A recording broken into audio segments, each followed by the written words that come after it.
Video kali ini dibuat untuk kalian yang mau mulai budidaya tanaman melon tapi bingung kira-kira berapa ya modal awalnya. Kalian bisa simak terus video kali ini untuk info lebih lengkapnya.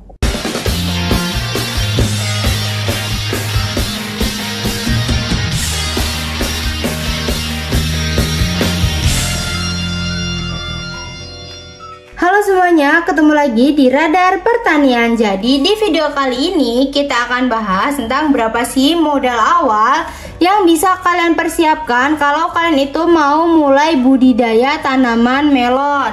Nah, ada beberapa modal atau komponen utama yang perlu kalian perhitungkan, yaitu modal investasi awal atau modal tetap dan juga modal operasional. Jadi modal investasi awal itu adalah pengeluaran yang dilakukan hanya sekali dalam jangka waktu lama dan nilainya tuh nggak habis dalam satu musim tanam.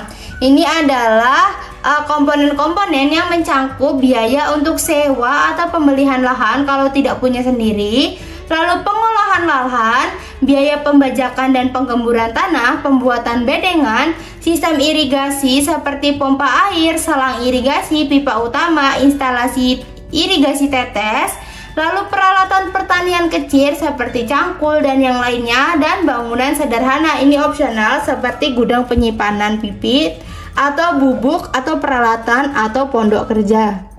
Lalu yang kedua itu ada modal operasional atau modal variabel, yaitu seperti bibit melon atau biji melon ya teman-teman. Biaya persemaian juga termasuk, lalu pupuk, ini untuk pupuk dasar atau pupuk susulan, pestisida dan fungisida, mulsa plastik hitam perak, dan ajir atau turus atau tali penopang kalau menggunakan sistem merambat pada ajir, dan juga tenaga kerja. Ini adalah komponen terbesar dari modal operasional. Lalu biaya lain-lain seperti transportasi, bahan bakar, biaya tak terduga misalnya perbaikan alat, biaya keamanan dan yang lainnya.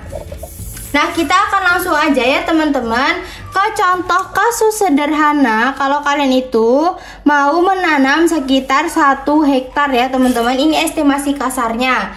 Kalian butuh biaya untuk sewa lahan itu perkiraan adalah 15 juta rupiah, dan pengolahan tanah serta bedengan itu perkiraan 3 juta rupiah. Lalu biaya untuk bibit melon 300 gram biji itu 1/10 gramnya itu 2 juta rupiah teman-teman. Per 10 gramnya 2 juta rupiah. Jadi kalian butuhnya kan 300 gram. Kalian bisa siapkan dana sekitar 6 juta rupiah untuk bibit melon. Lalu pupuk dasar dan juga pupuk susulan, kalian bisa siapkan dana sekitar 15 juta rupiah. Lalu pestisida dan juga fungisida untuk pengendalian hama sekitar 6 juta rupiah. Mulsa NPHP dan mulsa pasang sekitar 4 juta rupiah. Lalu tenaga kerja ya teman-teman, sebelum tenaga kerja kita ke ajir dan juga tali atau tiang penyangganya ya teman-teman, yaitu sekitar 5 juta rupiah. Lalu kita langsung ke tenaga kerja nih. Ini untuk prapanen dan juga pas panen. Nah, ini kalian bisa siapkan dana sekitar 25 juta rupiah dan juga biaya lain-lain. Biaya lain-lain teman-teman itu sekitar 2 juta rupiah. Dengan total estimasi ya teman-teman, kalau kalian mau mulai budidaya tanaman melon itu sekitar 89 juta rupiah. Tapi teman-teman perlu diingat kalau modal ini tuh hanya gambaran umum. Kalian harus melakukan riset mendalam dan juga perencanaan yang matang, lalu sesuaikan dengan kondisi dan kebutuhan kalian sebelum kalian terjun ke budidaya melon. Gitu teman-teman. Terima kasih buat kalian yang sudah simak video ini dari awal hingga akhir. Semoga video kali ini bermanfaat.